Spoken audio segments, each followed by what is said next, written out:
Halo semua, balik lagi dengan gue Tian di Sumur Gadget. Oke, sekarang waktunya kita unboxing lagi karena kita udah lama nggak unboxing smartphone ya. Nah, jadi gue baru aja beli iPhone 13.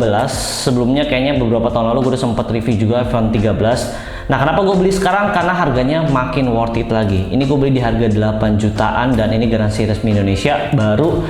Dan kayaknya feeling gue untuk iPhone 13 sih bakal jadi iPhone yang paling worth it di tahun 2025 karena harganya murah tapi performance, kamera, dan segala macam masih oke banget. Yaudah, kita langsung unboxing aja yuk barengan. Oke, jadi ini dia iPhone-nya yang gua ambil yang warna Midnight Black. Ini tuh warnanya menurut gua oke sih, karena ini tuh warnanya kayak agak ke biru gelap gitu. Gue suka. Sebelumnya kan gue sempet punya yang warna putih ya. Nah, kalau misalkan ngomongin green screen, sebenarnya kalian gampang aja sih lihat ya. Untuk yang iPhone 13 yang base model ini, kalian bisa cek aja di bagian kode belakangnya di sini, dia tuh keluaran tahun berapa. Kalau misalkan 2022 itu harusnya udah aman dari yang namanya green screen, terus kayak green line dan segala macem. Harusnya dia udah nggak kerjasama layarnya dengan BOE ya, dan ini harusnya aman-aman aja. Nah, di sini ada kartu garansi dan ini masih segel ya, iPhone 13 Midnight, dan storage ini gue beli yang 128 GB. Ini tuh PAA seri belakangnya, jadi harusnya ini resmi di Indonesia dan garansi TAM juga. Sekarang kita langsung unboxing aja. Ini tuh pakainya green peel ya, jadi kita tinggal petek aja di bagian atas ini. Oke. Gue jarang banget loh buka green peel kayak gini.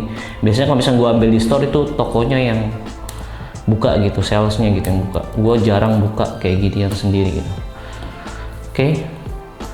Dan sekarang kita langsung buka aja. Wow.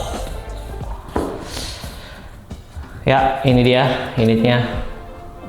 iPhone 13 Midnight 128 GB. Menurut gue ya, untuk iPhone 13 tuh ini tuh masih kelihatan premium sekali lah. Apalagi kalau misalnya kita ambil yang warna gelap kayak gini, ini makin kelihatan lebih mahal gitu ketimbang yang warna putih. Cuma sayangnya aja dia belakangnya kan dia glossy ya, kelihatan kaca banget gitu. Jadi kalau misalkan kita tempelin tangan kayak gini tuh sidik jari bakal cepet nempel gitu. Beda dengan iPhone 15 series, 15 base model itu yang udah pakai frosted gitu, jadi harusnya nggak nempel. Ini handphonenya kita sampingkan dulu, dan seperti biasa dapat kabel charger Type C to Lightning. Jadi ini masih pakai Lightning ya, belum Type C dua-duanya. Dan untuk kitab-kitabnya SIM ejector, terus ada manual booknya kayak gini, dan stiker. Nih, ini udah jarang nih kita dapat nih stiker nih. Cuma dapat satu sih. Kalau zaman dulu tuh iPhone tuh lengkap banget, udah dapat headset, dapat stiker 2 lagi. Ini cuma dapat satu. Ya udahlah, cuma itu doang sih. Itu udah tipis ya boxnya. Dan sekarang kita coba aja kletek. Wow, oke. Ini iOS berapa ya kira-kira ya? Kita cek dulu fisiknya. Ini oke, semuanya tidak ada dent, tidak ada cacat. Ini kayaknya gue suka sih main handphone.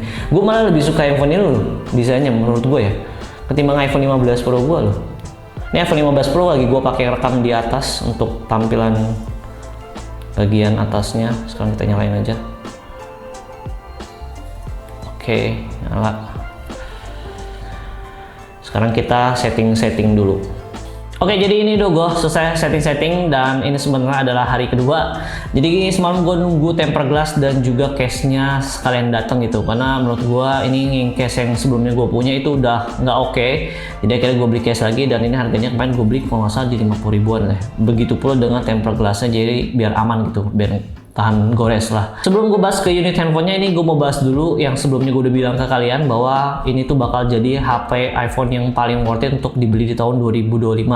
Nah, kenapa kayak gitu? Karena emang dari segi harga ini menurut gue udah bervariasi, udah mulai murah lah. Kemarin sebelumnya di tahun 2024, akhir tahun 2024 itu malah ada yang bisa dapat di harga 7 jutaan dengan diskon-diskon tertentu lah pokoknya. Nah, sekarang tuh harganya jadi di 8 jutaan, dan ya sekitar segitu lah, 8 sampai di 9 jutaan. Dengan harga handphone di bawah 9 juta gitu atau di bawah 10 juta, ini menurut gua iPhone 13 masih worth it banget, karena dari segi performance ini masih kencang banget. A15 Bionic, bahkan ini tuh chipsetnya sama ya. Kalau misalkan kalian lihat di iPhone 14 yang base model itu sama-sama pakai chipset A15 Bionic. Bedanya kalau misalkan di iPhone 13 dia di bagian GPU-nya aja core-nya ada 4, sedangkan untuk iPhone 14 itu core-nya dia ada 5. Paling kalau misalkan dari segi gaming itu cuman beda tipis-tipis aja. Sisanya performance-nya menurut gua sama aja.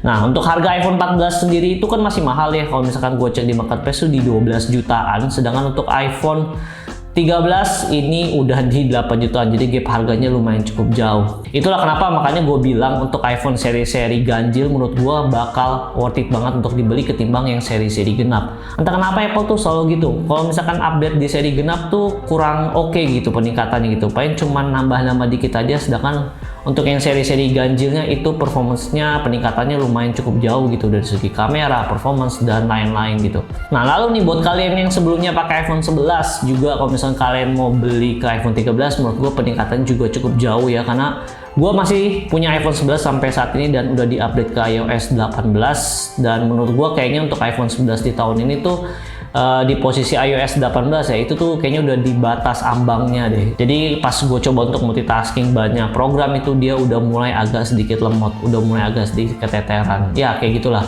Intinya sih untuk masa kejayaan iPhone 11 kayaknya udah berakhir sih di tahun ini sih. Jadi untuk tahun ini gue bilang iPhone 13 bakal jadi yang paling rame. Nah sekarang kita bahas ke handphonenya sedikit dulu ya. Di bagian layar ini menurut gue udah oke, biarpun dia masih pakai notch di bagian atasnya sini. Cuman untuk iPhone 13 yang base model ini tuh dia notchnya tuh adalah yang paling kecil ya. Beda dengan iPhone 12, iPhone 11 itu notch masih terlalu gede. Nah, di bagian layar ini dia juga udah pakai OLED, Super Retina HDR OLED-nya Apple. Dan untuk resolusinya sendiri sih dia tuh udah di Full HD Plus ya. Dan yang sayangnya kalau misalkan base mode tuh ya kita cuma dikasih refresh rate di 60 Hz. Nah, gue yang biasa pakai iPhone 15 Pro 120 Hz, ProMotion Display pindah ke sini menurut gue ya agak sedikit nge-lag sih. Tapi ya kita coba selama beberapa jam ini udah mulai terbiasa kok, udah nggak terlalu nge-lag. Tapi emang ya dari segi iOS ya sendiri itu emang udah smooth, jadinya ini tuh beda ya dengan refresh rate 60 Hz-nya di Android gitu. Animasinya di sini tuh kerasa emang lebih smooth sih. Nah, kalau kita ngomongin performance, ini chipset A15 Bionic bisa gue bilang ini masih powerful banget untuk kalian pakai mungkin sekitar 3 atau 4 tahun ke depan. Gue yakin ini masih oke lah. Dan gue udah coba untuk tes Geekbench 6, ini gue dapet single core di 2265, dan untuk multicore gue dapet skor di 4825. Biasanya sih untuk skor multicore di iPhone 13 tuh Geekbench tuh hasilnya di 5000-an, tapi ini gue dapet skor di 4800-an. Ini karena mungkin suhu di ruang gue nih nggak ada AC, jadinya lumayan cukup panas saat ini gue ngetes Geekbench. Jadinya ya suhunya bakal turun kayak gini. Harusnya sih kalau misalkan di tempat yang lebih adem ini bisa nyentuh di angka di atas 5000-an. Gue buka tutup aplikasi, biarpun RAM cuma 4 GB, ini juga masih sangat nyaman, nggak ada nge-lag, nggak ada nge-hang atau gimana. Ini menurut gue masih lancar-lancar aja sih, biarpun RAM cuma 4 GB. Lalu di bagian kamera juga dia pakai dual setup kamera. Ini dia resolusinya sama-sama di 12 megapiksel untuk lensa utama dan juga lensa ultrawide-nya. Nah, yang gue suka di bagian kameranya iPhone 13 itu dari dulu adalah di bagian videonya sih, karena dia udah punya sensor shift OIS. Jadi ini tuh kayak OIS yang lebih oke lagi ketimbang OIS seperti biasanya. Jadinya kalau misalnya kita ambil footage misalkan di resolusi 4K 30 fps atau 4K 60 fps, ini tuh hasil footage-nya tuh stabil gitu, dan menurut gua natural aja gitu, rasanya enak banget kalau misalnya kita pakai HP ini untuk bawa jalan-jalan ke luar ruangan gitu. Nah, dari segi baterai sendiri ini kan baterai cuma di 3240 mAh ya kalau misalkan gue lihat di GSM Arena. Ini tuh gue pakai dari tadi pagi, udah 100% gue ngecas. Sekarang tuh gue udah tes sana sini, install game, main game sebentar. Ini dapat di 82%. Bisa gue bilang baterainya masih terbilang cukup irit lah untuk dipakai di tahun 2025. Kalau ini baterainya masih di 100% ya. Beda cerita kalau misalkan udah di bawah 80% itu ya pasti boros-boros aja sih.